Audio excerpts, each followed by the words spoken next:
İsrail ordusu Tehrandakı strateji infrastruktur obyektlərinə geniş miqyaslı hava zərbələrini davam etdirir. Paytaxt Tehran üzərində partlayış səsləri eşidilib. İran Dövlət Televiziyası hücum faktını təsdiqləyib. İsrail Müdafiə Qüvvələrinin baş qərargah rəisi əməliyyatın artıq daha dağıdıcı olan növbəti mərhələsinə keçdiyini bəyan edib.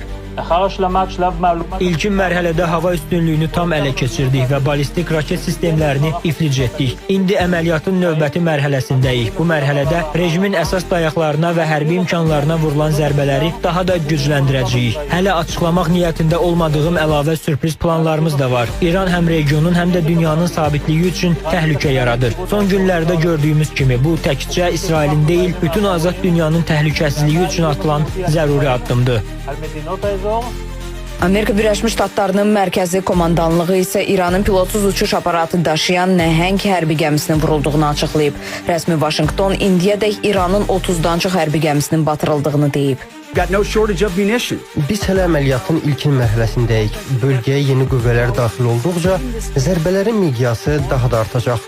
Sursat ehtiyatımız əməliyyatı istənilən qədər davam etdirməyə imkan verir. Birləşmiş Ştatların prezidenti Donald Trump isə rəqəmləri açıqlayıb. İran raket arsenalının 60%-dən çoxunu itirib. Trump quru əməliyyatlarına ehtiyac görmədiyini, çünki İranın hərbi dəniz və hava gücünün artıq darmadağın edildiyini vurğulayıb. Digər tərəfdən Birləşmiş Krallıq da regiondakı hərbi varlığını gücləndirir. Baş nazir Keir Starmer Qətərdəki bazaya əlavə 4 ədəd Tayfun qırıcı təyyarəsinin göndərildiyini açıqlayıb.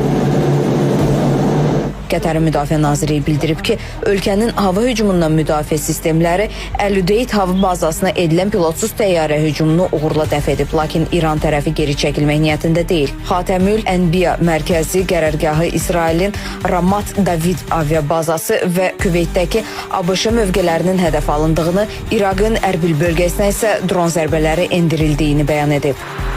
Ağ Ev rəhbəri həmçinin İranda hakimiyyət dəyişikliyi və yeni liderin seçilməsi məsələsini gündəmə gətirib. Əməliyyatın pərdə arxası məqamları isə daha böyük siyasi dəyişiklikdən xəbər verir. İsrailin Müdafiə Naziri əməliyyatın gözləniləndən daha tez başlamasının səbəbini açıqlayıb. Kəşfiyyat məlumatlar göstərib ki, İrandakı daxili etirazlar rejimi zəiflədib və bu zərbə üçün ən uyğun məqamdır. Keçən ilin noyabrında baş nazir Netanyahu bildirdi ki, Xameneyini aradan götürmək lazımdır. Onun sözlərinə görə Xameneyi İran hakimiyyətinin başında qaldığı müddətdə nüvə proqramını yenidən aktivləşdirəcək və raket proqramını genişləndirəcək. Rejimin süqutu və onun yerinə başqa bir sistemin qurulmasına və İran xalqına bu imkanı yaratmağa çalışırıq. Əsas məsuliyyət burada İran xalqının üzərinə düşür. Onlar artıq baş verən etirazlar və nümayişlər zamanı rejimi dəyişmək istəklərini göstəriblər. O vaxt onlar lazımi dəstəyi ala bilməmişdilər. İndi isə biz İran xalqına öz taleyini təyin etmək üçün şərait yaradırıq. Hazırda döyüşlər yalnız Tehranla məhdudlaşmır. İsrail ordusu Livanın cənubunda Hizbullahın sığınacaqlarını bombardman edir. Beyrutun cənub rayonlarından minlərlə sakin evlərini tərk edərək şimala doğru qaçır. Region böyük bir müharibənin yeni və daha qanlı fazasına daxil olub.